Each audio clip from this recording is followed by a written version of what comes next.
Empezar a grabar.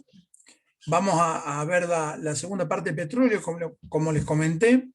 La semana pasada lo que estuvimos viendo era cómo se encontraba el petróleo en la naturaleza, los análisis que se hacían, para tratar de encontrar en qué trabajaba un geólogo y qué trataba de buscar dentro del yacimiento. Y una vez que encontrábamos eso, era el proceso de extracción, realizar el pozo por un método convencional o uno no convencional, que les comenté que en la actualidad el 90% de los pozos de petróleo son no convencionales, utilizando el sistema de fracking para la extracción del mismo, que era una perforación con un solo pozo, y después se hacían pozos a 2.000, 3.000 metros de profundidad hacia los laterales. Entonces hacíamos la extracción del petróleo a partir de un solo pozo y no tantos pozos. Paso posterior era la extracción, que había extracción natural por la misma presión que hay en los subsuelos, y si no había extracción mecánica, y había alguna extracción ayudada por neumática, que hacíamos inyección de aire, e hidráulica, inyección de agua para hacer el arrastre del petróleo que está dentro de un pozo. Paso posterior a eso, habíamos hablado un poquito del petróleo en Argentina y todo lo que sean los oleoductos o gasoductos que nos llevaban todo nuestro sistema troncal hacia las destilerías. Y las destilerías es donde realmente se toma el petróleo al oro negro famoso y se lo transforma en infinidad de subproductos. 400, 500 subproductos, que es lo que hacen las grandes destilerías, que como comentamos, acá en Argentina teníamos un fuerte polo petrolero en la zona de Bahía Blanca. Si alguna vez van a Bahía Blanca, cuando ingresan como si vinieran del sector de Buenos Aires, se me borró cómo se llama la ciudad, pero no me acuerdo, la ruta le pasa al lado y van a ver esta misma foto como muy similar. También tenemos de este tipo de polos petroleros en la zona de Berazategui, Berisso, ahí en Buenos Aires. Tenemos algo un poco más chico, pero también muy importante en San Lorenzo, al lado de Rosario. Y también tenemos esto en Luján de Cuyo, en Mendoza, y algo en el norte, en Jujuy. Pero la parte más fuerte se la lleva Buenos Aires y el puerto, y Bahía Blanca y el puerto. El de San Lorenzo, Rosario, es bastante importante. ¿Me están escuchando ahí, no? ¿Se escucha más o menos? Sí, profe. Bárbaro. Bueno, ¿qué es lo que va a hacer una refinería de petróleo? ¿Cuál es el gran trabajo de la refinería? Es destilar el petróleo, es separar el petróleo en distintas partes, ¿está? Y como dije, 400, 500 o 600 partes, desde el gas natural a etano, propano, butano, naftas, querosén, gasoil, distintos tipos de aceites. ¿Cómo se logra eso? Eso se logra utilizando un mecanismo de destilación que con el petróleo nosotros mejoramos, pero que se conoce desde la antigüedad, porque cuando empezaron los primeros seres humanos a descubrir que en la fermentación de alguna fruta o los azúcares se obtenía alcohol, mediante la destilación empezaron a aparecer los primeros whiskies, o cañas, como le quieran decir. El proceso es muy simple y utiliza y trabaja sobre una variable que tiene el proceso, que es específicamente el punto de ebullición. Chicos, la respuesta para cualquier examen sobre qué variable actúa un proceso de destilación es sobre el punto de ebullición.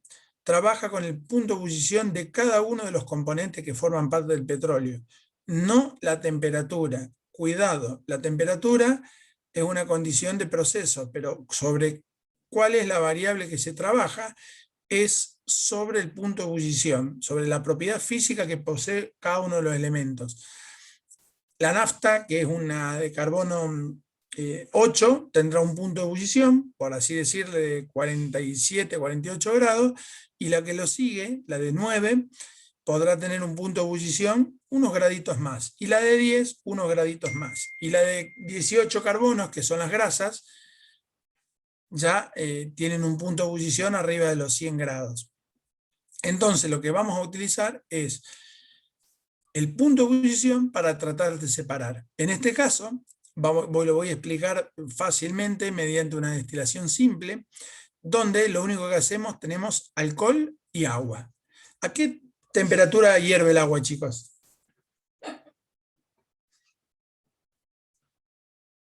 100 grados. 100 grados. ¿Y el alcohol, se dan alguna idea?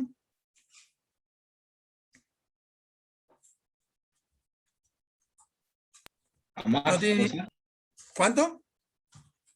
no sé el número, pero a más. No, el alcohol a 65 grados. A 65 grados el alcohol está No. hirviendo, el alcohol etílico. No sabía. Entonces lo que hacemos, aprovechando el punto de ebullición del alcohol, lo que hacemos, ahí claramente tenemos un matraz, un termómetro y abajo un calentador. ¿Tá? Un calentador con una malla, es una malla de amianto, a ver si... Esta malla de amianto que hace acá es distribuir el calor uniformemente en todo el sector, y donde hay una mezcla de agua y alcohol, calentamos a 65 o 66 grados, el alcohol se va a evaporar y el agua se va a separar. Este proceso, lo que va a hacer el alcohol cuando llegue ahí, se va a meter por este sistema, va a seguir como está en estado gaseoso, y como tiene agua en contracorriente, lo que va a hacer el agua, le vamos a agregar agua fría a 5 o 6 grados el agua, el alcohol va a proceder a condensarse, y en esa condensación va a caer y va a ser recogido en el Erlenmeyer. El caso más famoso, el alambique, es los primeros procesos donde nosotros obteníamos whiskies o distintas cañas, que básicamente sobre lo que trabaja es una fermentación de azúcares, ¿tá? Esos azúcares fermentan, obtienen alcohol y agua, y en un matraz o en un alambique se produce el calentamiento y tiene el mismo sistema. ¿Está? Por un lado van a obtener agua con desechos de alcohol, porque no se elimina el 100%, y por el otro lado vamos a obtener alcohol. Y el alcohol también arrastra trazas de agua también, pero lisa y llanamente, donde ahí dice el Erlenmeyer, es donde nosotros obtendríamos un whisky con buena calidad, ¿está? O buena cantidad de alcohol. Bueno, eso es en lo que es una destilación simple, trabajando acá con solamente dos componentes, como es agua y alcohol. Pero vamos al caso de una destilación fraccionada. Hablamos de una destilación fraccionada cuando ya tenemos más de dos componentes, ¿tá? Agua, por ejemplo, y distintos alcoholes, o distintos componentes, como puede ser el petróleo, que tiene muchos componentes. Bajo el mismo sistema, ¿tá? Acá tenemos el sistema calentando, el vapor va a escapar por ahí. Acá lo que hacemos, a la diferencia de la anterior, y la anterior era muy simple. En la destilación fraccionada tenemos etapas, ¿tá? El alcohol se empieza a evaporar, sigue por acá, va perdiendo calor, llega por acá, sigue avanzando y sigue recorriendo todo este camino. En este caso, hacemos una sola recogida y es alcohol. ¿Qué hacemos acá? Una destilación fraccionada, mucho más, el porcentaje de alcohol puro que va a llegar acá va a ser mucho mejor que en el caso anterior, porque en este caso anterior, cuando una molécula de alcohol se evapore, como el agua también tiene presión de vapor, va a intentar escaparse algo de agua. Y bueno, cuando es una destilación simple, la destilación simple llega rápidamente acá. ¿Tá? Cuando una destilación es fraccionada, que tiene que pasar varios caminos, el agua misma va a ir condensando y va volviendo. Lo que no condensa es el alcohol, y vamos a obtener mucho mejor calidad del producto final en una destilación fraccionada. Esta destilación simple, ¿tá? O destilación fraccionada, es un proceso netamente físico. No hay reacción química. Y es importante entender esto, porque en el primer proceso de cualquier destilación de un polo petrolero o una destilería, lo único que hacemos es una separación física, y lo vuelvo a repetir, aprovechando el punto de ebullición de los distintos elementos presentes dentro del petróleo. No trabaja sobre otra variable. ¿Está? Lo que sí, es importante conocer qué variables de proceso tenemos en ambos sistemas. Una de las variables del proceso fundamental es la temperatura, porque lógicamente si la temperatura se me eleva del punto de ebullición del compuesto que yo quiero separar, primero que voy a arrastrar componente que no quiera, más de lo normal. Y después sobre estos lugares voy a llegar hasta acá y no voy a tener un perfecto condensado, con lo cual va a haber sobrepresiones y demás cuestiones. La segunda es el control del refrigerante. Si el refrigerante no está en relaciones de caudal y temperatura correcta, no va a refrigerar como quiera, no le va a quitar cantidad de calor a mi producto y voy a llegar al final, sin esto condensado. Y si otra vez lo que está ahí adentro, en este caso que es alcohol, no llega condensado, acá empiezan a haber sobrepresiones y el producto se me viene hacia atrás. Temperatura del componente. Caudal y temperatura del refrigerante, porque no es lo mismo acá meter agua a 5 o 6 grados que meter agua a 70 grados centígrados, no va a refrigerar. ¿Estamos? Condiciones de presión del sistema. El sistema tiene que estar a una presión constante, ¿tá? Y en este caso es una destilación muy simple, pero tengo que tener válvulas aliviadoras de presión, reguladoras de presión que me permitan en todo momento trabajar con la misma presión. Vieron ustedes en química general, en primer año, claramente que la presión depende, perdonen que es Ricardo.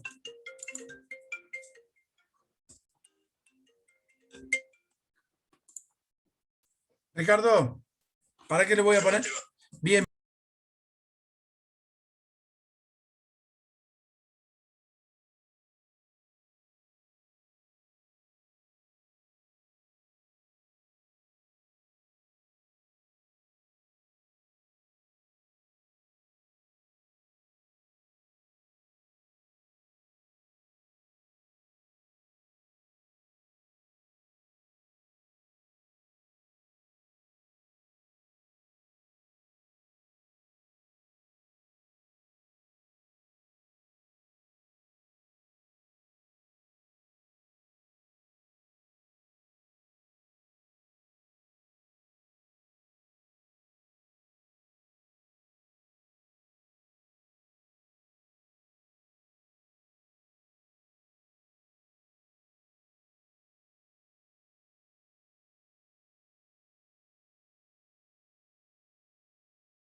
Chicos,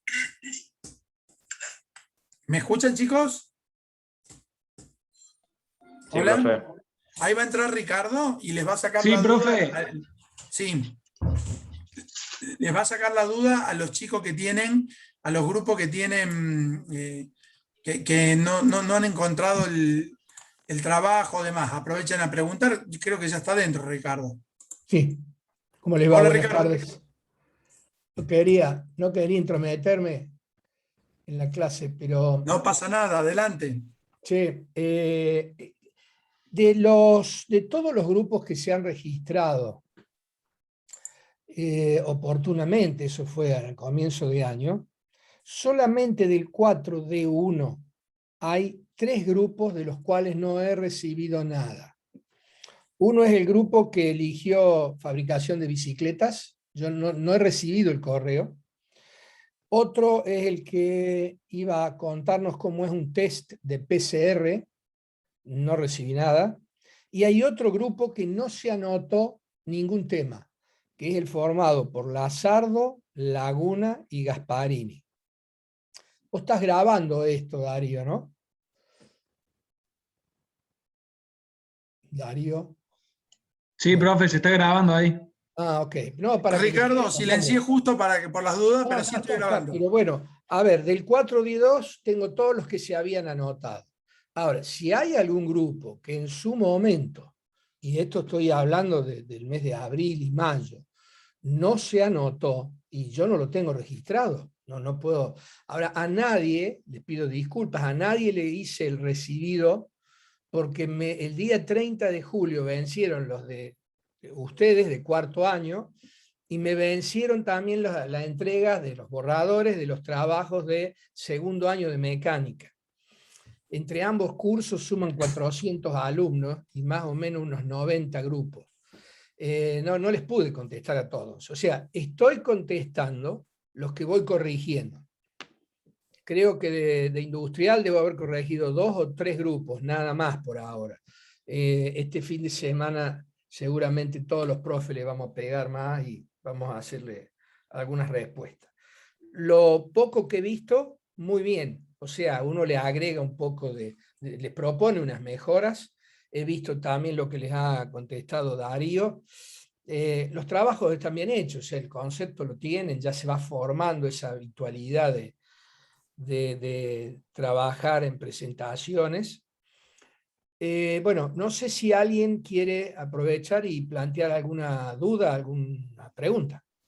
Profe, mi grupo, el de PCR, nosotros le enviamos el 30 de julio el trabajo, un PDF, al mail correspondiente, y luego cuando vimos que en el Drive no aparecía como recibido, le enviamos otro mail la semana pasada que le consultamos al ingeniero Gonela que cómo podíamos hacer, que no parecía que no lo había recibido, le enviamos otro mail y tampoco tuvimos respuesta y le enviamos otro mail con capturas de que habíamos enviado todo y no tuvimos respuesta, entonces por eso la preocupación. No, chicos, no, yo los tengo anotados como que no han mandado nada. O sea, están escribiendo mal el nombre, debe ser.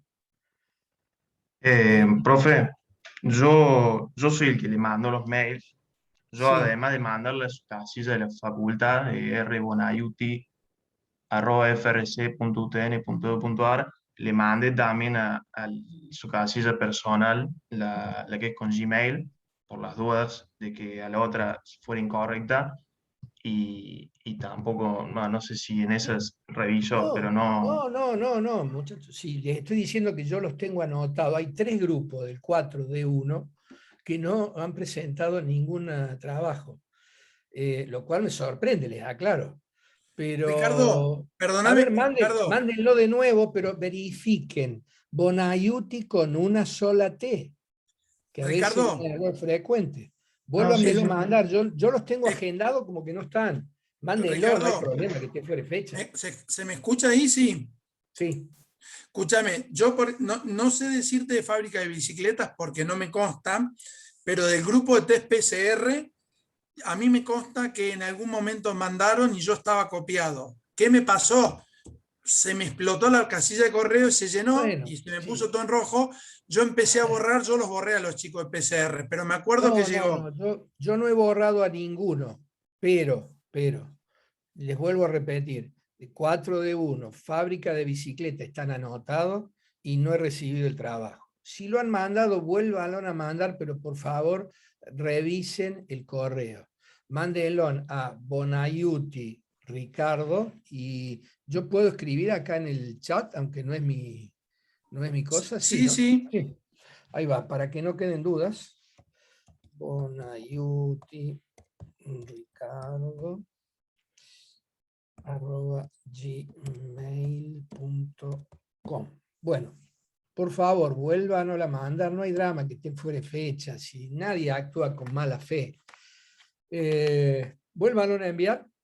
Yo les insisto, fabricación de bicicleta y test de PCR, no he recibido los correos, ni en uno ni en otro, porque tengo un programita que me los junta los dos y me los pone todo en una sola lista. Sí les digo, no les contesté a ninguno que había recibido, primero porque pensé que iba a poder contestar más rápido. Y dije, no, ya les contesto, pero la verdad que no hemos podido. Y hay otro grupo que no tiene ni tema, es un grupo formado por Lazardo, Laguna y Gasparini. Si están presentes, por favor, acusen recibo de esto, me tienen que mandar el borrador y elegir el tema, no sé qué tema presentarán, si no van a quedar afuera, ¿qué quieren que hagamos? El resto no se preocupe, si lo han mandado yo les creo, no tengo duda, así que mándenlo, y ahí está, R. Bonaiuti, también lo pusiste vos. Bueno. Sí, profe, era solo la preocupación nada más de que como no teníamos respuesta, era como que no sabíamos qué hacer. No, en el caso particular de estos tres que están en falta para nosotros, si recibo los mails les voy a contestar, quédense tranquilos, así se despreocupan y se dedican a seguirnos en la materia y a prepararse para el parcial cuando llegue el momento. Recién empezamos el semestre. Perfecto, muchas gracias, profe. ¿Alguien Gracias por el más? ¿Alguien más? ¿Alguna duda, chicos? Aprovechen ahora.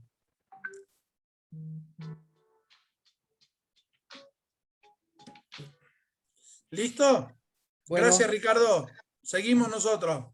suerte, Nos vemos. diviértanse. Chau, chau. Cualquier Chau, cosa chau. me mandas Un un audio WhatsApp, o voy un a estar mensajito. ahí. Yo voy a estar en línea. Gracias, Chau, Ricardo. buenas tardes a todos, buen fin de semana. Darío, Sí. no sé si puede ver el chat ahora usted. A ver. Sí, ahí. Sí, ese mail que está ahí de gonel@frc.utn, Sí. etcétera, ¿es su Sí. mail correcto? Es correcto, sí. Ah, ok. Sí, porque yo soy el de la fabricación de bicicletas, el que mandé el mail, bueno, lo mandé el 30 de, bueno, la fecha que había que enviarlo, y bueno, se lo mandé justamente a esos 3 correos que están ahí. Y bueno, al parecer ninguno llegó o capaz está en spam, no sé. Pero bueno, Y puede ser. ya, Escúchame, pero para que todos escuchen, chicos. Todos los años nosotros dividimos, porque es una tarea bastante pesada recibir todos los mails y analizar trabajo por trabajo y repartirlo. El año pasado me tocó a mí, ahora le toca a Ricardo. Reenvíenselo a él, por favor. Pongan en copia, no tengo ningún problema. Yo tengo imagen de que PCR lo vi. Lo que pasa es que a mí por eso Ricardo usa el Gmail, a mí se me llenó la casilla, tuve que borrar porque creo que la casilla de la Facu tiene 10, no sé, no es muy grande. Pero si la mandaste, quédate tranquilo. Yo yo utilizo otra política que es, yo respondí el año pasado uno a uno los mails, recibido, gracias, y después para que estén tranquilos. Pero a fin de año, cuando hagan la encuesta, tienen que ponerlo eso, chicos. Mandábamos los mails y no hacíamos acuse de presentación. Entonces uno siempre, el reclamo bien hecho queda sentado. ¿Me explico o no? Sin ánimo de ofender a nadie, digamos, ¿no? Y vuelvan a mandarlo. ¿Estamos? ok, profe, gracias. Bueno, vamos a continuar con esto. Yo decía que el proceso de destilación, ¿tá?, es un proceso, ¿tá?, netamente físico, la destilación primaria, tanto sea la simple o la primera que marqué acá, o la fraccionada. La fraccionada es un poquito más elaborada y en realidad es lo que ocurre en una torre de destilación. Esta destilación simple no se utiliza más, solamente en el proceso de obtención de whisky, refinados de alcohol y demás cuestiones. Pero en lo que es hidrocarburos, como las naftas, desde donde obtenemos desde gases hasta naftas, pasando por gasol y aceites, utilizamos este tipo de destilación. Procesos físicos. Escuchen, yo recién comenté metano, etano, propano, butano. Cuando di plásticos el cuatrimestre pasado, claramente, ¿de dónde creen que viene el etileno, el polietileno? De acá, del proceso de destilación, cuando obtenemos el segundo elemento en la torre de destilación, que el primero es el metano, el segundo es etano, el etano se transforma posteriormente en etileno y de ahí sale el polietileno. El propano, después en polipropileno, y de ahí sale el polipropileno. ¿Está? Y así cada uno de los suyos, el PVC y demás cuestiones, salen desde acá. Esta es la base, por eso entendemos que para poder reemplazar a toda la cantidad de productos que obtenemos a partir del petróleo, por un sistema estándar o distinto a lo que es el petróleo, va a ser difícil en este mercado. Es mucho el dinero que maneja todo este sistema. Entonces, para tratar de resumir, ¿qué hacemos en una plataforma, en un polo petroquímico o en la parte donde hay una refinería? Una destilación primaria, claramente, ¿tá? También conocida como topping. Es un proceso lisa y llanamente físico. ¿Qué sigue después de eso? Nosotros de la destilación vamos a sacar una cantidad de productos impresionantes. Pero son dos productos que difieren entre ellos entre el punto de ebullición. Vamos a tomar un producto cualquiera de ellos y le vamos a hacer un proceso de craqueo, o conocido como destilación secundaria, donde la gran diferencia entre la destilación primaria y la destilación secundaria es en que en el primero es un proceso físico, claramente, donde lo único que influye acá es la diferencia de punto de ebullición. En cambio abajo, en la destilación secundaria, hay un proceso de craqueo o reacción química.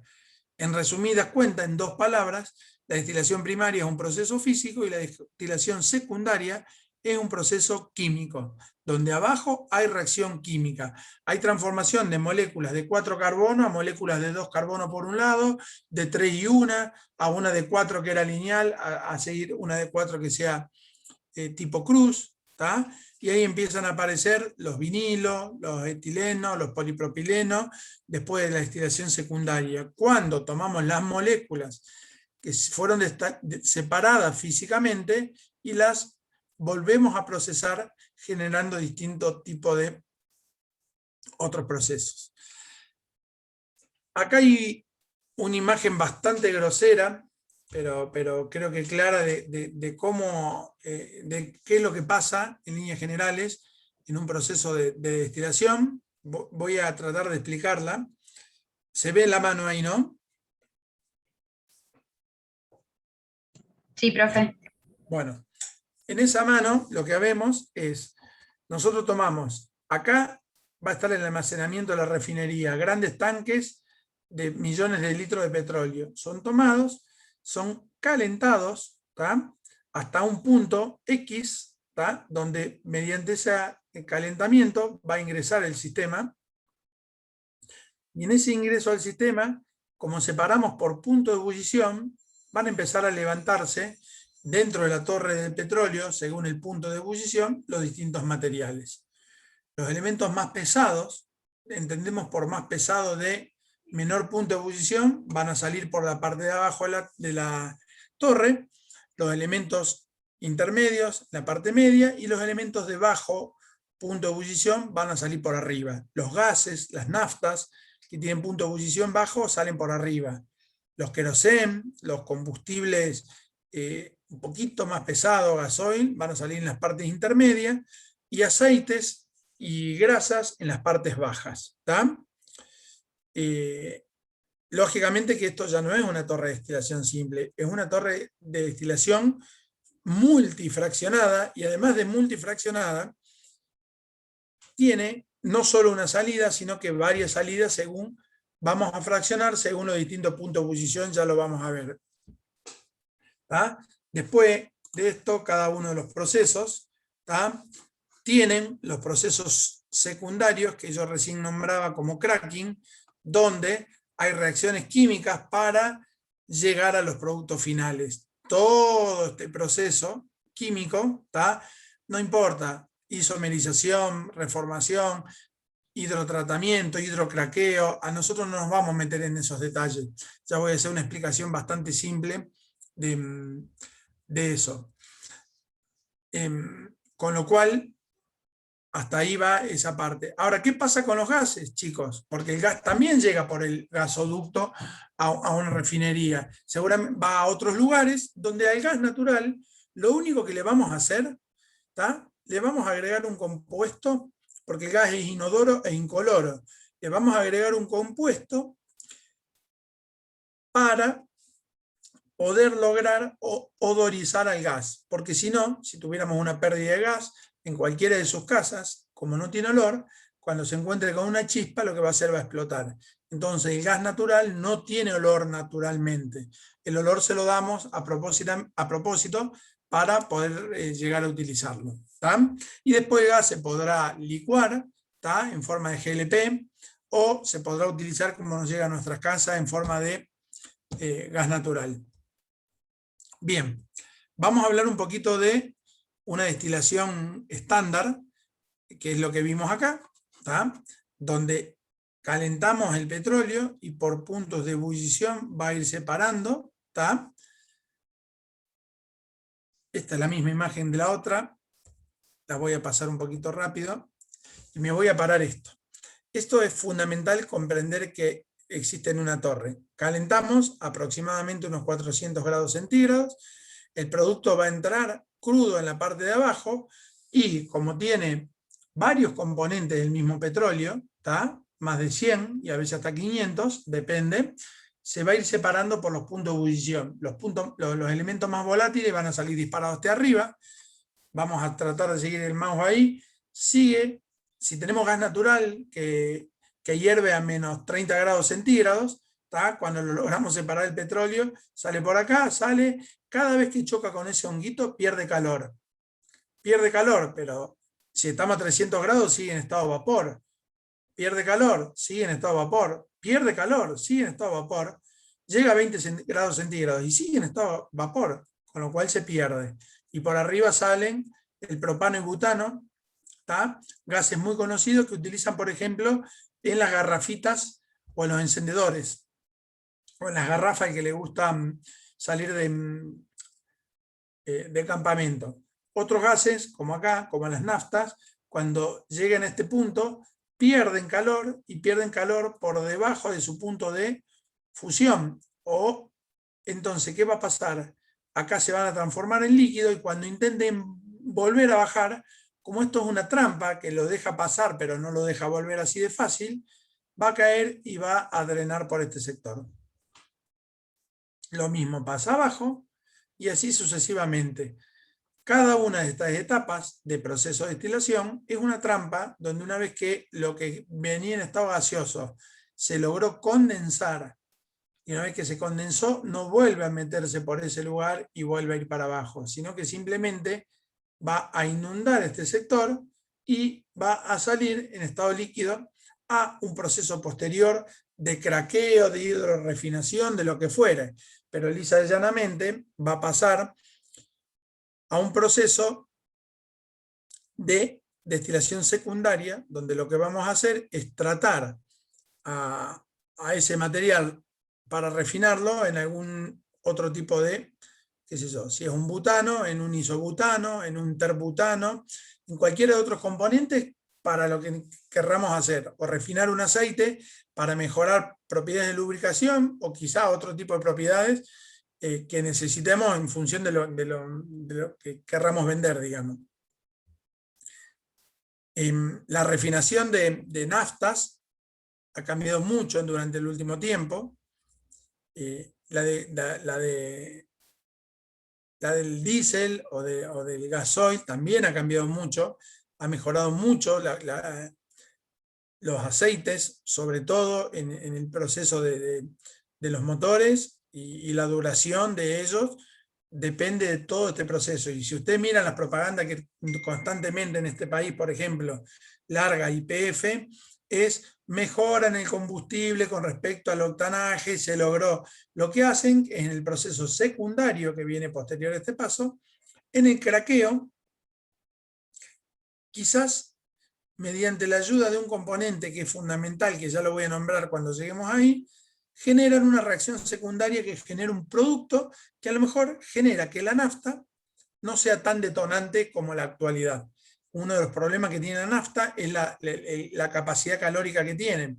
Si uno no le agrega antidetonante, esa nafta cuando explote libera tanto calor que quema el aceite. Y cuando quema el aceite, todo lo que hay adentro de un motor sufre un desgaste bastante prematuro. Entonces lo que se trabajan es conseguir naftas que tengan poder calórico, pero a su vez que oficien como lubricante.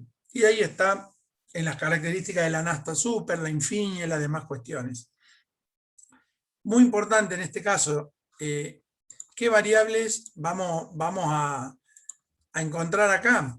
Está la temperatura para una pregunta que confunde mucho. ¿Por qué se para una torre de destilación?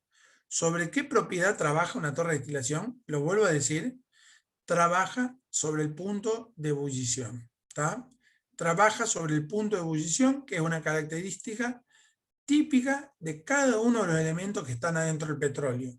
Tenemos dentro del petróleo hay material que ebulle a menos 30 grados centígrados, como material, ¿tá? Que tienen ebullición de 400 grados. Eso metido dentro de una torre de destilación múltiple fraccionada, donde en cada una de las etapas tengo distintas temperaturas, genera la separación física. ¿Tá? Entonces, ahora sí, las variables del proceso, la temperatura es fundamental. ¿Tá? Un exceso de temperatura va a producir que mucho material que tiene que ser separado en este sector, ¿tá? Como tengo temperatura de más, se va a ir por el otro lado, entonces donde tengo que largar naftas, puedo llegar a obtener trazas de gasolina más pesada, ¿tá? O querosenes, o aceites que, porque esto se me descontroló la temperatura, se vaya. Uno, control de la temperatura, de la presión, fundamental.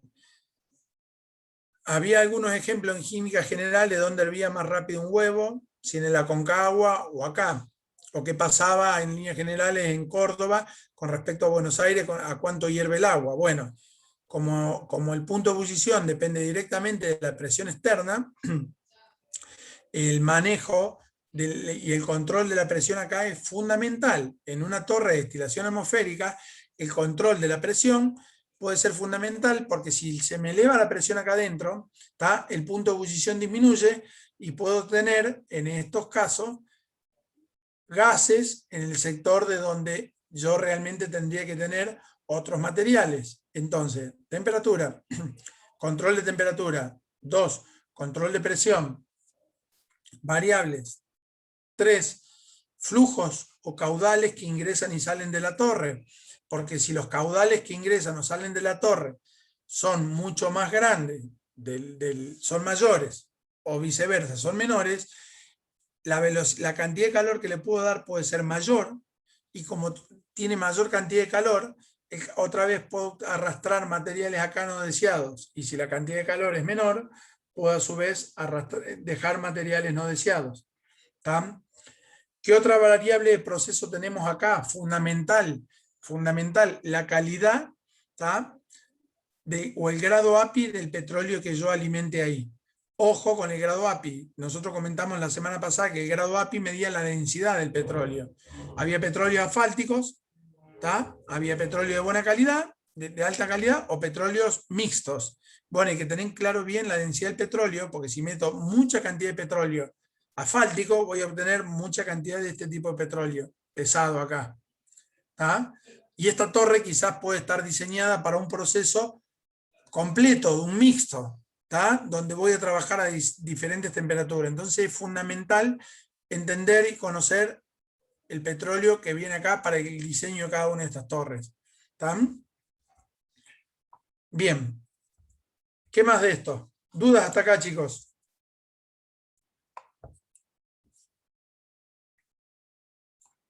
¿Algo?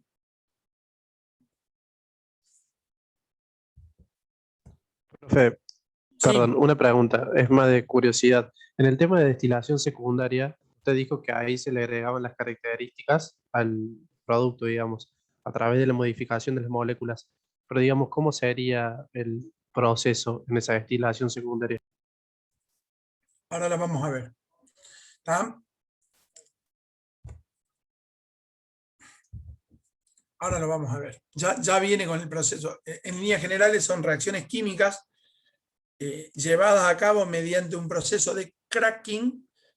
Todavía no llega a eso, pero el cracking es crack es romper la molécula, y en esa ruptura de la molécula, como quedan dos enlaces abiertos, cuando se encuentren con otra molécula rota, con la ayuda de un catalizador que hace a la reacción específica y selectiva, se genera el compuesto deseado por vos. Lógicamente hay que tener catalizadores especiales y cosas, pero vamos a seguir un poquito para hacerlo un poquito más claro a esto. No sé si meterle acá. No, esto no. No. Sí, esto es importante. Existen algunos compuestos que son difíciles de separar porque tienen puntos de ebullición muy cercanos. Cuando hay puntos de ebullición muy cercanos entre sí, por ejemplo, podemos tener compuestos con 65 grados, 67 y 70, es muy difícil manejar las variables de proceso y el diseño de una torre que pueda separar estos tres materiales tan cercanos. Lo que se utiliza entonces son destiladores de vacío. ¿Qué hace el vacío? Contrario al control de presión, que mientras más presión externa, la presión de vapor se achica, ¿tá? Cuando yo hago vacío, aumenta la presión de vapor de los componentes. Y al aumentar la presión de vapor de los componentes, la distancia y los puntos de ebullición cambian. Por ejemplo, había un caso muy conocido, yo puedo transformar el hielo en gas sin pasar por el estado acuoso. O sea, tomo un cubito de hielo y lo transformo en gas sin pasar el estado gaseoso. ¿Cómo se logra eso? ¿Está? Y a temperatura ambiente sí, pero alto vacío. ¿Está? Tomo un cubito de hielo, ¿está? Lo meto dentro de una cuba de vacío y como ahí no hay presión atmosférica, el hielo a temperatura normal o el agua ahí va a hervir a 20 grados centígrados. Si adentro tengo más de 20 grados centígrados, el hielo no pasa por el estado gaseoso, sino que hace una volatilización directamente. ¿Está? Pasa de hielo, de sólido, a gaseoso. ¿Está? ¿Por qué? Porque el punto de ebullición del agua a una condición atmosférica prácticamente vacío, lo que vamos a obtenerla es que hierva el agua a 25 24 grados. Entonces, si donde yo la meto está mayor de esa temperatura, el agua se evapora. ¿Está claro, no?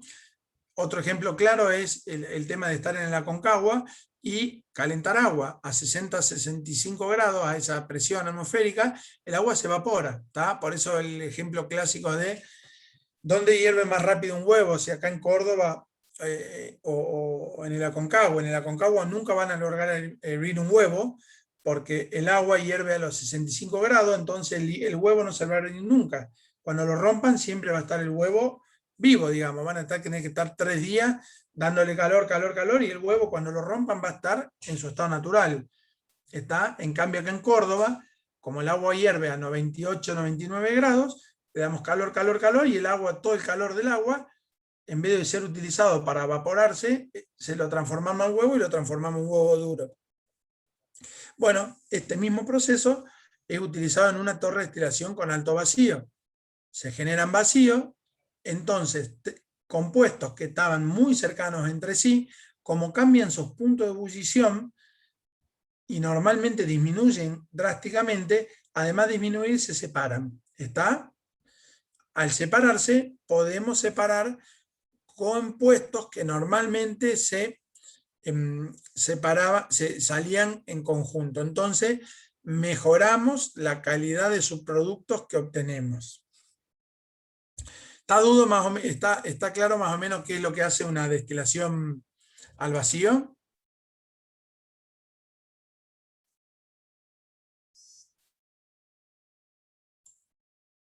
Sí, ¿no? profe. Bueno, ¿está? Fíjense lo que dice acá, las unidades están diseñadas para destilar fracciones pesadas de crudo sin una descomposición térmica. ¿Es correcto eso?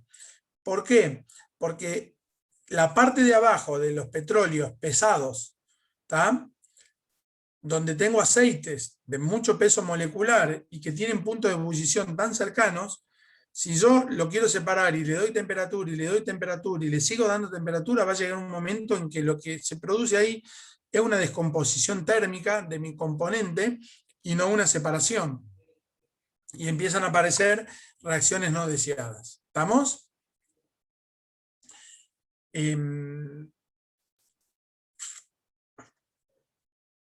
Fíjense, acá está el proceso de cómo funciona en estado normal. Una destilación atmosférica a temperaturas normales, 370 grados, separa, bien claro, por arriba salen las naftas y los gases, queroseno, gasoil y abajo el fuel oil. Como el fuel oil todavía sigue teniendo grandes cantidades de material, lo metemos en una destilación al vacío, ¿está? Y ahí podremos separar aceites lubricantes, miren, liviano, medio de pesado. Y abajo sale el asfalto o la famosa BREEAM que ustedes conocen. Entonces, la destilación al vacío en líneas generales, lo que va a hacer como ayudar con la misma variable que una destilación primaria, pero a su vez quitándole el control de la presión para transformarlo en un vacío, separar compuestos de punto de ebullición muy cercanos, que si le intento dar temperatura, como claramente decía la filmina anterior, los voy a descomponer térmicamente. Bien. Esto no me interesa, y ahora sí vamos a ver lo que es el proceso del cracking. ¿Qué hacemos en un proceso de cracking? La palabra lo dice claramente, crack es romper, ¿tá? Moléculas para transformarlas en moléculas de distintos componentes. Hay un ejemplo muy claro donde transforma esto se llama octadecano, lo transforma en un tipo de nafta, ¿tá? Que se llama octeno, otro tipo de nafta que se llama octano, metano, ¿tá? Gas natural, y coque o carbono. ¿Cómo se genera esto? Se ingresa el fuel oil, miren la temperatura, 500 grados centígrados, cuando una torre de destilación trabaja entre 370 y 390, y miren la presión, chicos, 20 atmósferas, ¿tá? La rueda de su auto se infla a 2 atmósferas. Entonces el equipamiento que hay que trabajar para trabajar a 20 atmósferas es muy importante en el diseño y sus condiciones de trabajo. Y fundamental, la otra gran variable que tenemos ahí, es la utilización del catalizador. ¿Qué era un catalizador? Era claramente un compuesto que bajaba la energía de activación de una reacción química, en el caso de catalizadores positivos, para facilitar reacciones. ¿Tá? Y en el caso de los catalizadores negativos, que no es en estos casos, lo que hacían aumentaban la energía de activación para, por ejemplo, lo que hace un conservante en un alimento, para impedir una reacción química que se va a generar a corto tiempo. Entonces, si fuera un alimento, que en este caso no lo es, un catalizador negativo lo que hace es desacelerar la descomposición del alimento. Acá lo que vamos a buscar es acelerar la reacción química para generar los distintos componentes que van a salir de una reacción. ¿Qué variables vamos a tener acá en este proceso? La temperatura fundamental, el control de la presión otra vez, porque las reacciones estas se dan a altas atmósferas de presión, y el catalizador. ¿Cuál es la función de un catalizador? Es bajar la energía de activación, eso está claro.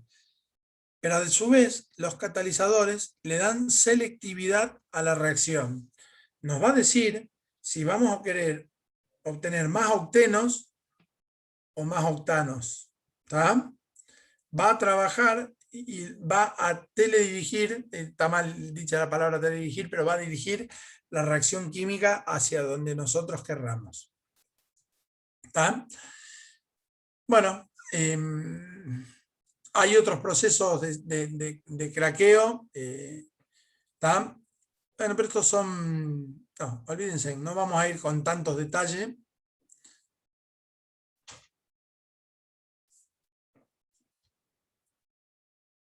Esto pasa.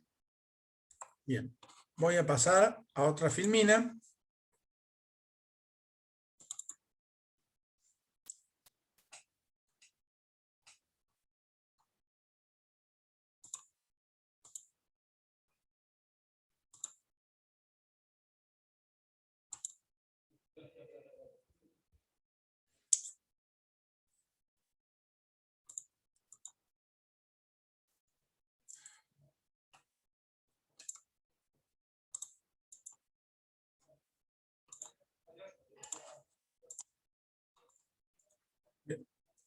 ¿Qué están viendo ahí, chicos? ¿Están viendo lo que comparto esto? Sí, profe. Ahí vemos claramente en este proceso, ¿tá? un polo petroquímico donde hay una destilería. Esto lisa y llanamente son los depósitos de petróleo. Acá llega el petróleo, ¿está? De acá va a los procesos de torre de destilación, ¿está? Y en las torres de destilación hay procesos primarios, procesos secundarios, ¿está? Y hay depósitos secundarios donde irán las distintas naftas, los querosenes, los diésel, los lubricantes, los aceites, y esto va directamente a proceso posterior. Acá también llegan normalmente los gasoductos y de acá se genera el gas licuado, ¿tá? O el tratamiento que le hacemos al gas para darle olor, ¿tá? Para poder transportarlo y que llegue al lugar de consumo final, ¿tá? El gas no sufre ningún otro tipo de procesos. No utilizamos al gas metano para ningún tipo de reacción química. No tienen nada, sí se le quita un poco de azufre, pasa por procesos donde se le saca la humedad, ¿tá? Pero solo lo único que se le agrega es un compuesto cuaternario derivado del amoníaco, que lo único que va a hacer es generar olor, ¿tá? Esto es lo mismo que estuvimos hablando, ¿tá? Del proceso de cracking, bueno, previo a la destilación primaria, lo que es un craqueo térmico, pirólisis, pero no hay tantos detalles de acá. Sobre esto no vamos a hablar nada. Los distintos derivados, para hacernos alguna idea, todo esto lo conocemos, ¿tá? Que sale normalmente de un proceso de destilación simple, ¿tá? Pero de esos procesos de destilación simple, la primera parte de derivados, cómo mejoramos o cómo agregamos valores agregados hoy a todo este tipo de componentes, es mediante craqueo, ¿tá?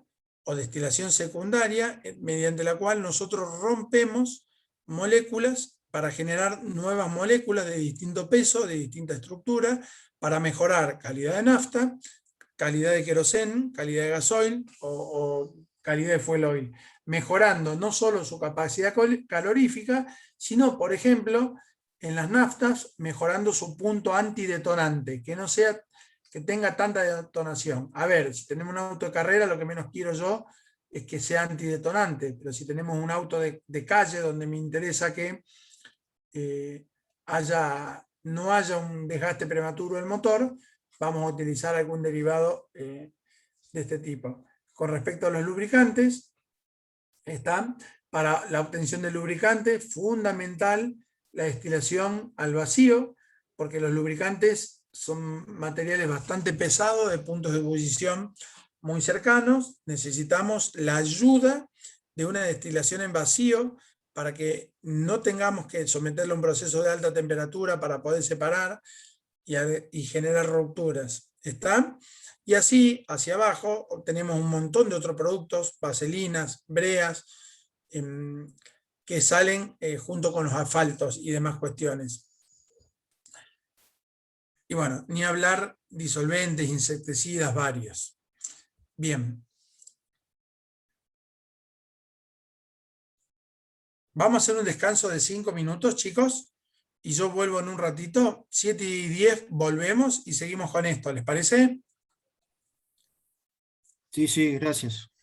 7:10 estamos, continuamos. Ahí nos vemos. Si se quieren quedar, yo lo único que voy a apagar el video, dejar de compartir y el audio.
Chicos, vamos a seguir un ratito. ¿Me escuchan? Sí, sí. Bien, vamos a hablar un poquito de lo que es refinación del petróleo. Una vez que logramos la extracción, lo metimos dentro de un proceso de destilación primaria, donde obtenemos una primera etapa y después una destilación secundaria o cracking, donde obtenemos distintos productos que vamos a utilizar después. Lisa y llanamente vamos a hablar un poquito de lo que es el hidrotratamiento, que es algo bastante simple, cómo reformamos una nafta o cómo la isomerizamos, para que ustedes tengan alguna idea, y voy a cerrar en lo que es producción de éteres. Procesos posteriores no los tocamos, ni los tenemos acá y lo pueden llegar a ver, pero nosotros no vamos a incluir ninguno de ese temario en el tema de ni parciales ni finales. Con lo cual vamos a empezar a explicar lisa y llanamente qué pasa en la etapa de craqueo y en la reformación, o en el reforming, como el término correcto. ¿Qué vamos a utilizar nosotros en las distintas unidades antes de empezar a trabajar con distintos procesos como es la isomerización o reformar? Vamos a llevar algo que conocemos con el nombre de hidrotratamiento, ¿tá? Simplemente el hidrotratamiento es agregado de hidrógeno, ¿tá? Para tratar de saturar los distintos compuestos que pueden tener enlaces insaturados, ¿tá? O conocidos como enlaces dobles, y a su vez hacer reaccionar el hidrógeno con los distintos compuestos no deseados que hay adentro del petróleo, como el azufre y el nitrógeno, ¿tá? Y algo de oxígeno en trazas, pero también lo que tratamos es de eliminar, entonces, el azufre, que suele estar metido, y el nitrógeno, que están como aminas, y el azufre, que también están como sulfo compuestos, para tratar de que todo ese proceso, en los procesos posteriores, son contaminación para los catalizadores. ¿Qué vamos a hacer entonces en el hidrotratamiento? Tiene entre varias propuestas. Una es eliminar todo lo que sean insaturaciones. ¿Qué es una insaturación? Son lugares donde no existen enlaces simples, como existían en las cadenas de carbono, que ustedes ven en los enlaces de química general, sp3, ni se deben acordar de eso y ni les debe interesar. Y sí existen enlaces sp2, entonces deja esa estructura tetraédrica, queda el compuesto insaturado, y necesitamos, fíjense en lo que pasa en esta reacción química, una saturación, ¿tá? De un componente. Lo único que hace este hidrógeno, rompe ese enlace doble y entra un hidrógeno ahí y otro hidrógeno ahí. ¿Lo ven ahí? Ahí está exactamente formado. Es lo mismo, nada más que el hidrógeno, en el hidrotratamiento, a una oleofina, o sea, las oleofinas son aceites insaturados que mediante el agregado de hidrógeno lo transformamos en saturado, para poder trabajarlo después lisa y llanamente. Lo que sí está claro que acá quedó ahí un componente oleofínico, pero a veces el doble enlace está ahí, otras veces está ahí, otras veces está acá, y otras veces puede estar en cualquiera de otros extremos. Entonces la idea es igualar a todas las distintas oleofinas que tenemos. Por ejemplo, como en este caso es una de, miren, una cadena de 1, 2, 3, 4, 5, 6 carbonos. Esto es un hexano. Por ejemplo, transformar este 2 hexano en 2 hexeno, perdón, en este hexano normal. Podríamos tenerlo el doble enlace acá en el primer carbono, y sería un hexeno. Lo vamos a transformar todo en hexano normal, para a partir de ahí las distintas oleofinas transformarlas mediante el hidrotratamiento en un solo compuesto. ¿Qué otra idea tiene también? La otra idea es remover todo el azufre, el nitrógeno y el oxígeno que haya presente en cualquiera de estos componentes mediante el agregado de hidrógeno, para desulfurizar, por ejemplo, o desnitrificar o eliminar los oxígenos de estos compuestos. Fíjense en que lo que hace ahí el hidrógeno es reaccionar con este azufre, generando ácido sulfídrico, ¿tá? Y partiendo la molécula en dos, dejándolo libre completamente de azufre. Un compuesto que contamina los catalizadores y genera su desgaste prematuro. Lo mismo pasa con el hidrógeno, perdón, con el nitrógeno, y lo mismo pasa con el azufre, con el oxígeno. Lo que buscamos entonces mediante el hidrotratamiento es transformar a cada uno de estos compuestos que salen en los distintos sectores en algo más estándar o más simple, donde si bien de cada uno de los productos que salen de una torre en un momento fraccionado, podemos tener adentro 5, 6, 10 o 15 compuestos donde tenemos insaturaciones de doble enlace o azufres, nitrógeno, oxígeno que pueden llegar a molestar, y en el proceso de isomerización o reformado obtener distintos componentes derivados de reacciones secundarias no deseadas. Entonces lo que hacemos, en pocas palabras, en un hidrotratamiento es una reacción donde mediante el agregado de hidrógeno, ¿tá?, se hacen remociones de dobles enlaces, azufre, nitrógeno y algo de oxígeno. ¿Tá?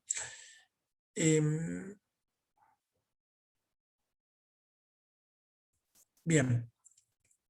¿Qué hacemos posterior a este proceso? Vamos a proceder a una isomerización. ¿Quién sabe lo que es un isómero, chicos? ¿Se dan alguna idea? ¿Alguien tiene alguna idea? O googlea rápido y rápidamente contesta lo que dice internet. ¿Qué es un isómero?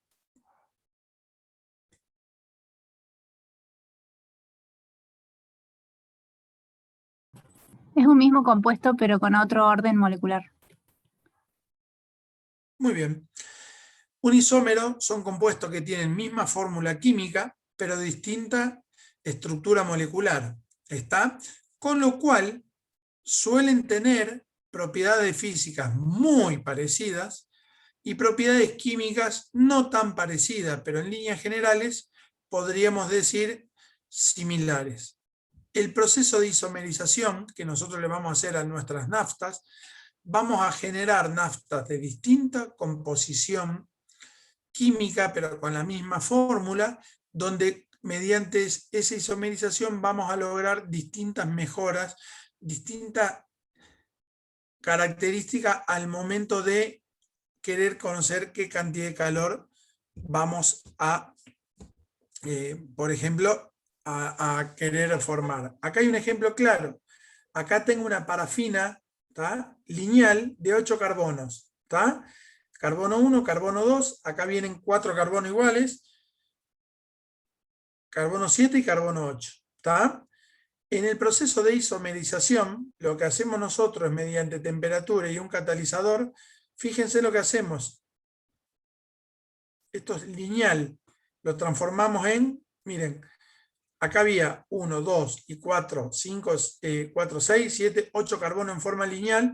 Lo transformamos en un compuesto isomérico, en la misma parafina, nomás que este carbono, en vez de estar acá en forma lineal, ¿tá?, transforman algo que se llama isoctano. Un compuesto o una nafta que cambian las temperaturas, cambian las condiciones en las cuales la liberación de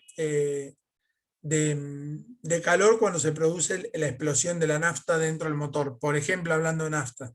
Y acá hay otra parafina, ¿tá?, que es el hexano, donde hay 6 átomos de carbono, una a continuación del otro, y mediante una reacción química de isomerización lo transformamos en este compuesto que se llama benceno, bastante conocido y bastante utilizado en líneas generales en todo lo que es pegamento, a través de él, o en solventes, a través del otro componente que se llama tolueno, muy, muy, muy conocido y muy utilizado hasta hace años atrás, y un compuesto que hoy prácticamente está prohibido, el tolueno, pero era muy utilizado en el Poxipol, que ustedes, y en el Poxyram, por sobre todas las cosas, perdón, no Poxipol, no Poxyram, muy conocido porque era una forma de drogarse que utilizaban la gente de bajos recursos, por el poder solvente del tolueno. Bueno, ese tolueno se obtiene lisa y llanamente de una reformación o isomerización del hexano, donde el catalizador lo que hace es rompe estas cadenas generando un compuesto isomérico. Misma fórmula, distinta distribución espacial, podríamos decir. ¿Está? Lo mismo que he explicado acá. ¿Está? ¿Qué hacemos luego que se hizo la isomerización o el reforming de un material? Lo llevamos al proceso de blending, donde blending simplemente es el proceso de la unión de distintas naftas para obtener la nafta deseada. Hoy en el blending se utilizan, por ejemplo, los agregados de alcohol. Saben ustedes que las naftas a nivel en Argentina existe una ley que hay que agregarle una composición de alcohol derivado de la producción nacional a partir de azúcar, que se obtiene sobre todo en el sector de Tucumán y demás. Hay que agregarle ese alcohol deshidratado a las naftas, y está bastante de moda porque hace un tiempito existía una ley que hablaba del corte de las naftas, y ahora el año pasado el Congreso es como que quiso quitar esa ley, y hubo una fuerte inversión en los últimos 10, 12 años a nivel nacional en industrias locales para transformar, por ejemplo, el azúcar en alcohol, para meterle el corte de las naftas, y en el tema de maíz, también para transformarlo en almidón de maíz y generar alcohol, para meterlo a las naftas en el proceso de blending, o en el tema del gasoil, el tema del biodiesel, para meterle un corte de biodiesel dentro de los gasoil. ¿Están enterados de algo de eso, de lo que es el blending, no? O el proceso que ahora está en pelea con todo lo que es pequeño, mediana industria que está generada en Tucumán. En Córdoba tenemos un montón, en el sur de Córdoba hay varias empresas de biodiesel que han hecho sus fuertes inversiones para trabajar en eso. ¿Están algo al tanto o nada?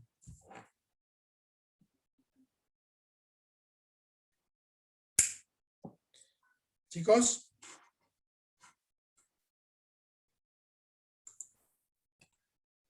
No, profe, ni idea. No, no conozco. Bien. Me alegra, qué bueno tener 25 años donde su única preocupación es la facu. Pero bueno, en líneas generales, cuando esto es parte de un poco de macroeconomía o microeconomía a nivel país, está hacia dónde van las inversiones, un poquito en el proceso de búsqueda de agregar valor agregado a las semillas o a distintas producciones primarias que tenemos, como es el azúcar, el maíz o la soja. Lo que se busca, que en vez de importar el azúcar directamente, en vez de importar el maíz o la soja, es leyes nacionales que traten de apoyar a la fabricación de subproductos que tengan alguna utilización de alguna forma en los productos que nosotros vamos a obtener. Y bueno, la ley que aplicaban a todo esto, a distintos cortes de naftas, a meter dentro del blending alcoholes derivados de azúcar, alcoholes derivados de jarabe de maíz o el almidón de maíz, o en el caso del biodiesel derivado de la generación de el reforming o la reformación de la soja o del aceite de soja, lisa y llanamente, eran aplicados a estos procesos. Alemania trabaja fuertemente en el tema del biodiesel. Brasil trabaja muy fuerte en el tema de la alconafta. Y bueno, Argentina venía bastante bien hasta hace un par de años, que ese proceso desconocemos el porqué. Desconocemos el porqué, la marcha atrás de todas estas medidas de Estado, en donde se impide que las producciones locales de Córdoba, específicamente en Tucumán, en Santa Fe, en el norte de Buenos Aires, agreguen valor, dándole libertad hoy a una petrolera para el agregado de alcohol. Puede decir si le va a meter un 12%, un 15% o nada, seguramente no va a comprar nada y va a producir que otra vez la soja se tenga que exportar sin agregar ningún valor agregado, que el maíz se tenga que exportar sin agregar ningún agregado, y lo mismo con el azúcar de la caña de azúcar generada en la zona de Tucumán y alrededores. Pero bueno, habrá que analizar cuáles son las causas. Ya se adentrarán ustedes un poquito más en este proceso. Lisa y llanamente de entender qué es lo que pasa con un poquito con la macroeconomía. Otros procesos que obtenemos ahí para mejorar la calidad de las naftas es la producción de un compuesto que se llama éter. Los éteres, pasos posteriores de las naftas, son reacciones que tienden a generar compuestos antiexplosivos. ¿Qué es un compuesto antiexplosivo? O antidetonante, el término más correcto. Antiguamente, como volví a decir, los motores de los autos eran degradados por las naftas, precisamente porque las naftas no tenían antiexplosivos. La liberación de calor era tan fuerte que parte era utilizada por el motor para moverse y parte era liberada como calor, y como había exceso de calor, quemaban los aceites y generaban un montón de cuestiones que llevaban a un desgaste prematuro del motor. En los años 90, con el conocimiento de los éteres y las distintas reacciones químicas, voy a ir un poquito más atrás. En los años 50, cuando se empezó a conocer todo esto y los desgastes prematuros de los motores duraban 20.000, 30.000 kilómetros y se fundían, se le empezó a agregar plomo a las naftas. ¿Para qué? Porque el plomo lo que hacía era un amortiguador o un antidetonante. Gran parte de la explosión que se generaba dentro de un motor era tomada o amortiguada como el plomo, y el plomo tomaba su temperatura y era eliminado posteriormente por el caño de escape. Todos conocemos el poder contaminante del plomo y los riesgos asumidos al cáncer, que son bastante bien conocidos por todo el mundo. Entonces lo que se hizo con este tipo de reacciones químicas es intentar producir éteres, que es un derivado de las naftas lisa y llanamente, que ingresado en el proceso de blending a las naftas, mejoran su producto antidetonante. Y hoy por hoy, ninguna nafta a nivel mundial tiene plomo. En los años 90, yo vuelvo a repetir, se empezó a poner de moda nafta sin plomo, nafta libre de plomo. Empezaron a existir normativas a nivel mundial donde le exigían a las petroleras básicamente ir sacando el plomo parte a parte. Creo no estar equivocado, hace más de 10 años que las naftas están libres de plomo ya en la mayoría de los países del mundo. Al menos Argentina ya no existe más el tema de nafta libre de plomo, sino lo que se utilizan son éteres que se agregan para mejorar la condición de antidetonante. Lisa y llanamente, ¿cómo se produce un éter? Ahí tenemos un éter que se llama MTBE, que es un éter muy conocido, muy utilizado en el tema de las naftas. La mayoría hoy de los antidetonantes que tenemos es éter metilterbutílico. No nos interesa que sepan el nombre, sí nos interesa que sepan cómo se produce. Se produce mediante la reacción del metanol, que es un alcohol, y tampoco nos importa que se acuerden de ese nombre, de ese producto que se llama isobutileno. Ambos componentes, el metanol se produce normalmente o viene de la industria petroquímica, ¿tá? Uno de los productos, de las empresas que produce acá en Córdoba metanol, la tenemos acá cerquita en Río Tercero, que se llama Atanor, y el isobutileno lo producen normalmente también las empresas petroquímicas, como acá la tenemos Atanor, o las empresas que están por Buenos Aires y Bahía Blanca, y mediante la acción de un catalizador van a formar ese éter. ¿Está? Lo que hacemos, ahí abajo claramente dice, reemplaza el plomo, ¿tá? Como antidetonante, aporta oxígeno al combustible, ¿tá? Y también elimina la contaminación, bueno, no solo dada por el plomo, sino por algunos que otros componentes que suelen darse de la combustión incompleta por la presencia de componentes de plomo y demás cuestiones. No solo tenemos MTB, existen otros, abajo están indicados, como el TAME, ¿tá? Que es teramil metil éter. Ni nos interesa que sepan el nombre, sí nos interesa que sepan que dentro del proceso de blending, el agregado de productos antidetonantes para la fabricación de naftas es fundamental. Esto es biribiri, no me interesa.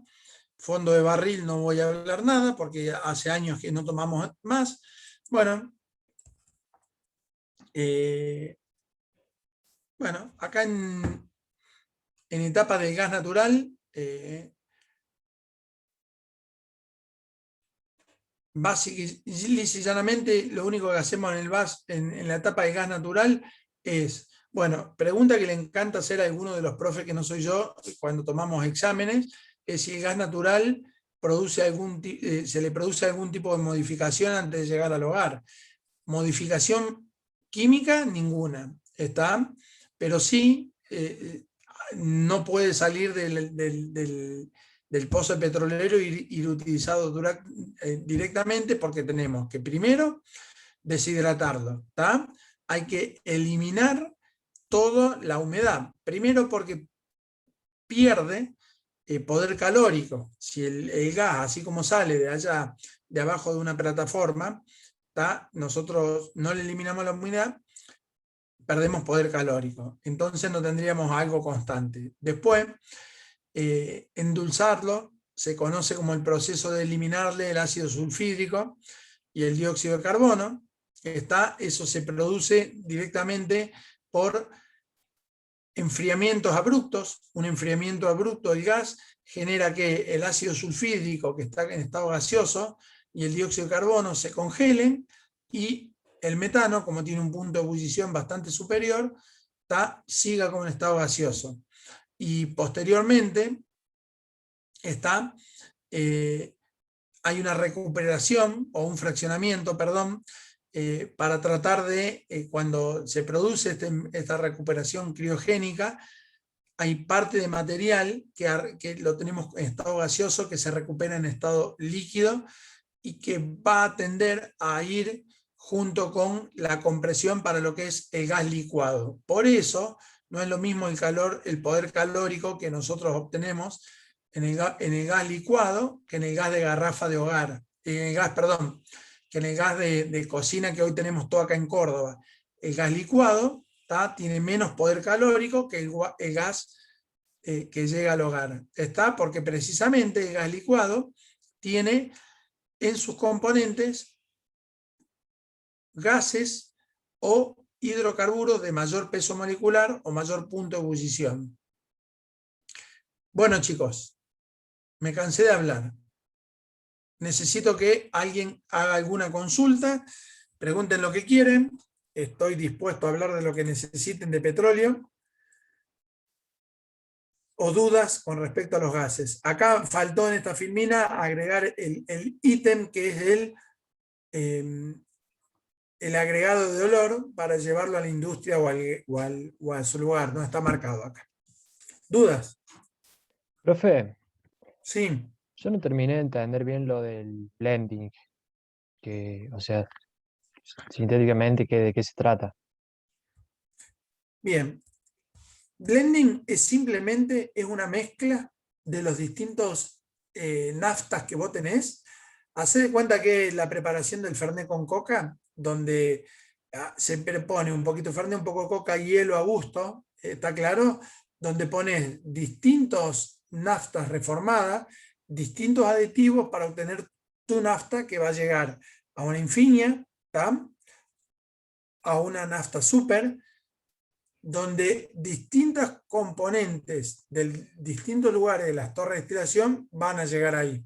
Por eso específicamente yo dije que no sale de la torre de destilación nafta pura. De esa nafta vos lo tenés que agregarle distintos componentes para mejorar la capacidad detonante, ¿está? Mejorar la capacidad antidetonante, ¿está? Quizás hacerle algún proceso que eliminen los azufres o demás cuestiones, pero sería el proceso de mezcla, o mal dicho, la preparación previa a la venta de la nafta. ¿Estamos? Bien, perfecto, profe. Y otra pregunta. Sí. ¿Cuál sería la principal diferencia entre la nafta y el gasoil? Bien. La principal diferencia entre la nafta y el gasoil, primero que son componentes de punto de ebullición totalmente distintos. ¿Tá? Uno ebulle a mucho menos temperatura como la nafta que el gasoil. Y a su vez, además de eso, tienen poderes calóricos totalmente distintos. ¿Por qué? Porque al tener distintos puntos de ebullición, tienen a la reacción con el oxígeno valores, te debes acordar algo de estos, exotérmicos muy diferentes. La nafta, en presencia de oxígeno, prácticamente con poca presión, produce una explosión que libera gran cantidad de calor que por un motor es tomado para transformarlo en trabajo y mover. Un gasoil, bajo las mismas condiciones que acabo de decir recién, una temperatura normal, ¿tá? Una presión normal y la cantidad de gasoil que vos quieras, vos la podés poner bajo las mismas condiciones y nunca va a producir una reacción exotérmica. Hay que llevarlo a presiones mucho más elevadas y a su vez seguramente utilizar algo que accione esa explosión. Pero en líneas generales, ¿quién de alguno de ustedes tiene alguna idea de mecánica, chicos? Alguien que abra el micrófono.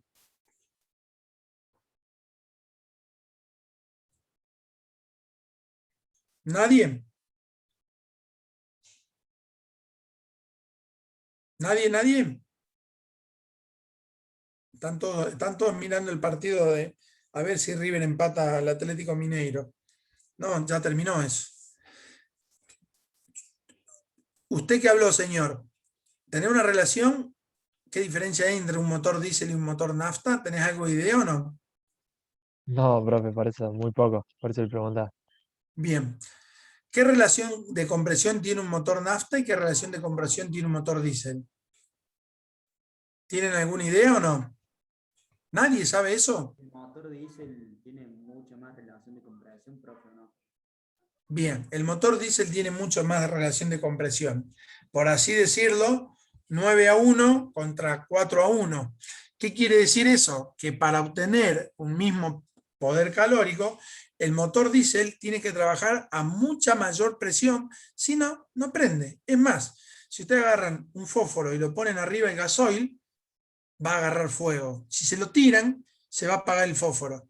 Pero si agarran un fósforo y lo arriman a la nafta, seguramente van a sentir una linda explosión porque tiene bajo punto de ebullición, alta presión de vapor, cosa que el gasoil no tiene. Y si yo agarro 2 frascos y a esos 2 frascos a uno le pongo hasta la mitad de nafta y al otro hasta la mitad de gasoil, y vengo a los 6 meses, el de nafta se evaporó, el de gasoil todavía seguramente gran cantidad va a estar sin evaporarse. Es precisamente la gran diferencia entre la nafta y el gasoil.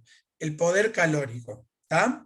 Porque un motor gasolero dura mucho más que un naftero, hay una sola cuestión. Como la nafta tiene mucho poder calórico, ¿está? lo que genera es una combustión descontrolada, y si los antidetonantes no funcionan como funcionan, el motor se desgasta prematuramente.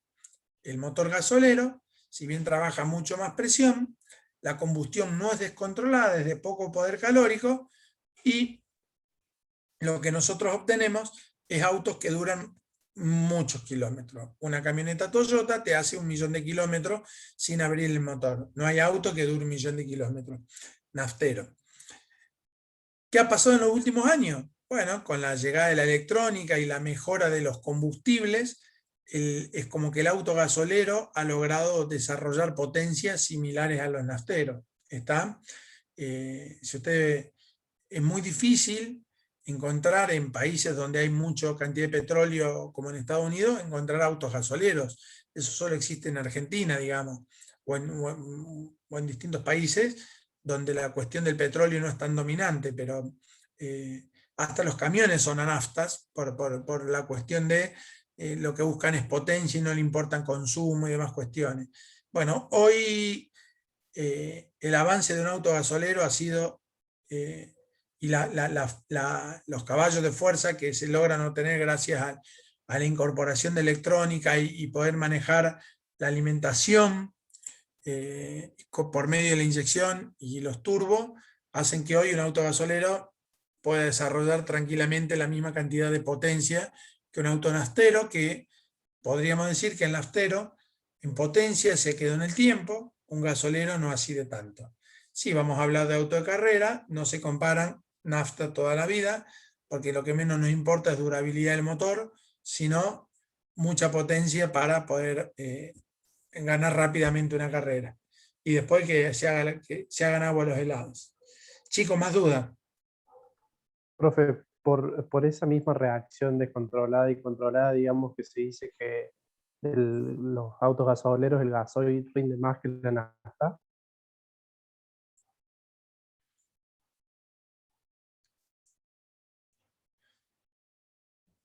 A ver cómo te explico eso.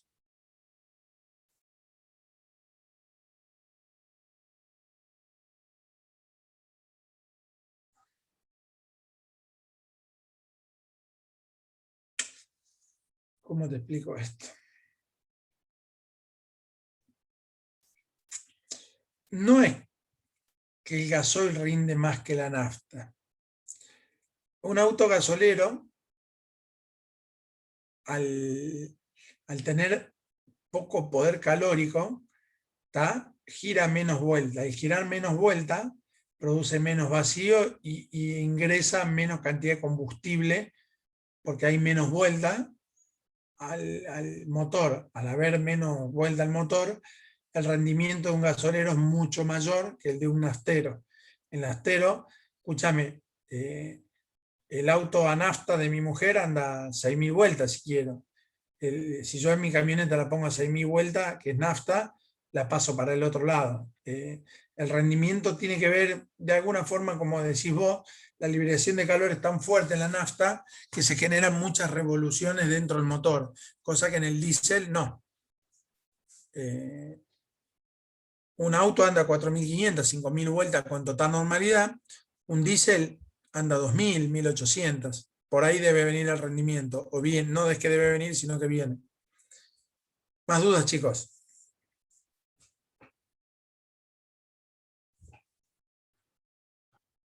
Profe, ¿puede ir de nuevo la filmina de isomerización?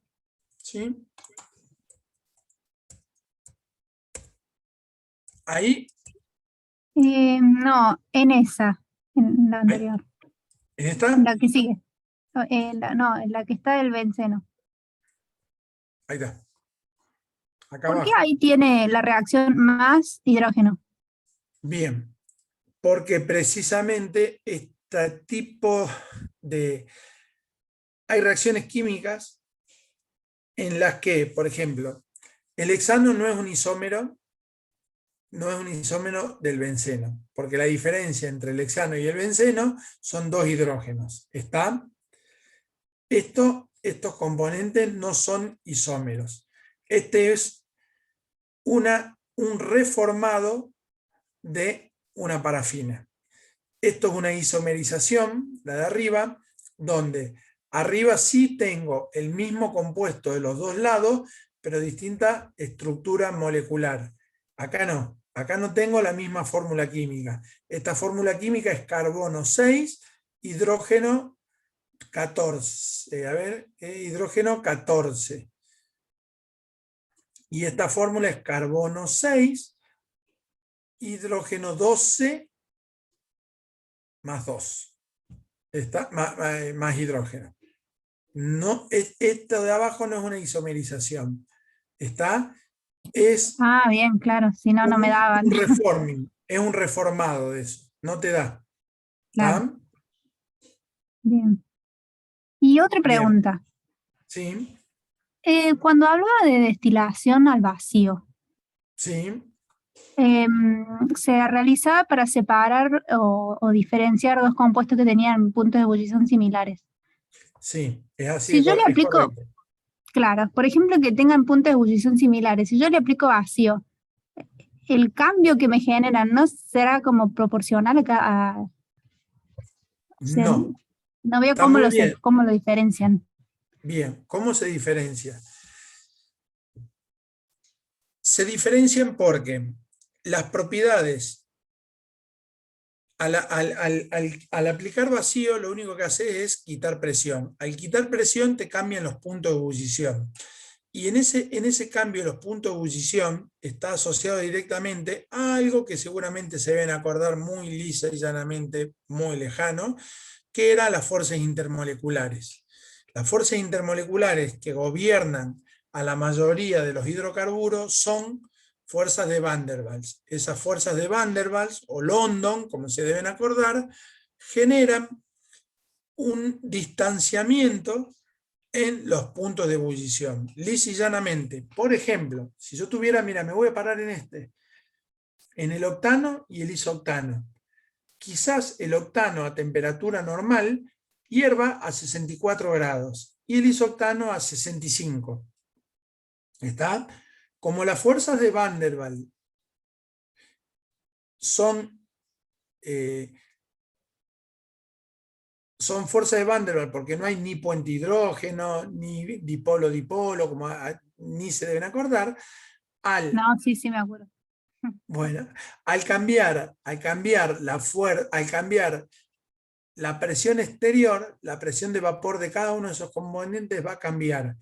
¿Y qué va a cambiar? Que seguramente, vamos a pensar que bajar la presión atmosférica a la mitad, seguramente el octano va a hervir, en vez de 65, 64 contra 65, te va a hervir a 50 contra 43. Se te empiezan a separar esos componentes. No es proporcional la bajada, no sé si me explico, no viene a 50 contra 49, sino que se te amplía, por eso se aprovecha esa propiedad de destilación al vacío. Claro, gracias. Bien. ¿Más preguntas, chicos? Es muy simple el tema de esto en el caso de un examen. No vamos a hacer preguntas con profundidad porque sería aniquilarlos y no es nuestro interés. Sí que sepan en línea general qué es una destilación, qué es un cracking, ¿tá? ¿Qué variable del proceso hay en una destilación? ¿Por qué trabaja la destilación y cuál es el fundamento? ¿Tá? Que una destilación primaria es un proceso físico, que una secundaria o cracking es químico porque hay una reacción química, que una de las variables que gobierna fundamental el cracking es el uso del catalizador, que le da selectividad, ¿está?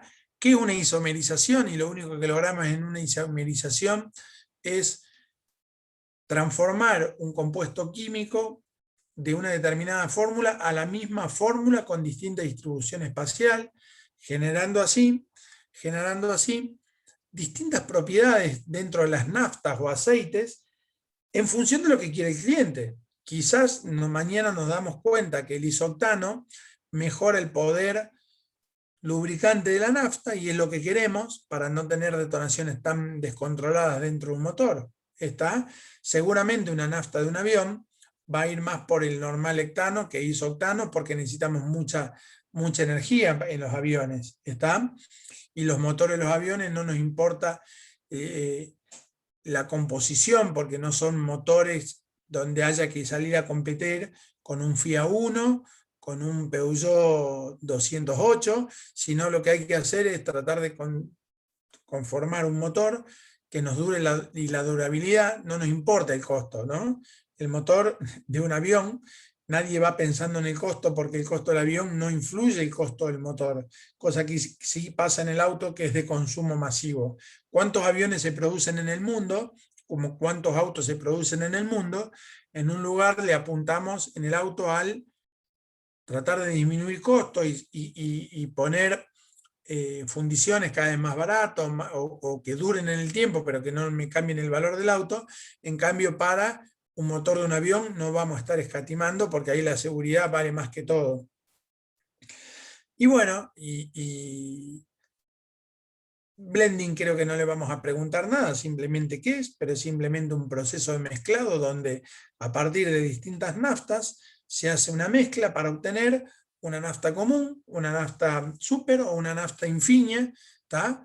Fíjense que una nafta común o una nafta super, la diferencia cuando ustedes van al surtidor ven que la nafta super es mucho más sucia que la nafta común, porque precisamente se le meten componentes no tan refinados y que tienen arrastre de azufre y arrastre de nitrógeno, y que hacen que esas naftas quemen y liberen más olor y pueden llegar a taponear los inyectores. Por eso se habla bastante de los famosos casos de, ojo, poner infinia, porque una nafta común pueden tener trazas de azufre, amoníaco y demás cuestiones, nitrógeno, que al hacer un mal quemado pueden pasar por un inyector y pueden taparlo, y bueno, el motor en vez de funcionar en 4 cilindros va a funcionar en 3 y todos los problemas. Y bueno, no es más que eso para el proceso de petróleo en la segunda etapa, que ha sido destilación, o básicamente... O sea, profe, perdón. Sí, para dale, decirlo dale. de alguna manera, la Infinia, por ejemplo, es como mucho más limpia, digamos, que la Super. Bien, más claro, echarle agua. La Infinia es una nafta mucho más linda que una nafta super. ¿Tá? ¿Por qué? Porque precisamente está el blending de la nafta Infinia, tiene muchos productos mucho más refinados, mucho más puros, y lógicamente tiene un precio diferenciado. ¿Por qué? Porque hay subproductos que no agregan valor, que en vez de ir a la Infinia, ¿a dónde crees que van? A la nafta super. Por eso, y ni les cuento, miren el diésel y el biodiesel, chicos. ¿Está? Ahí se ve mucho la diferencia en ese proceso. Bueno, más dudas, chicos.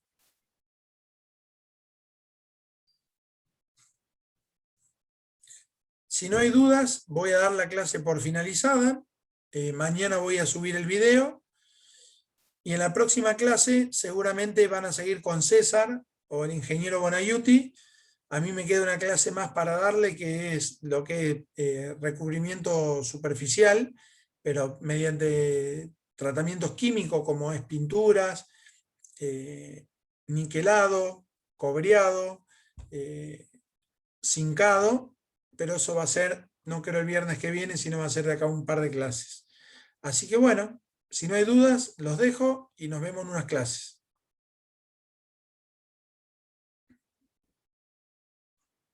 Bien, profe, hasta luego. Gracias. Chicos, Gracias, nos profe, que vemos. ande bien. Nos vemos, hasta luego.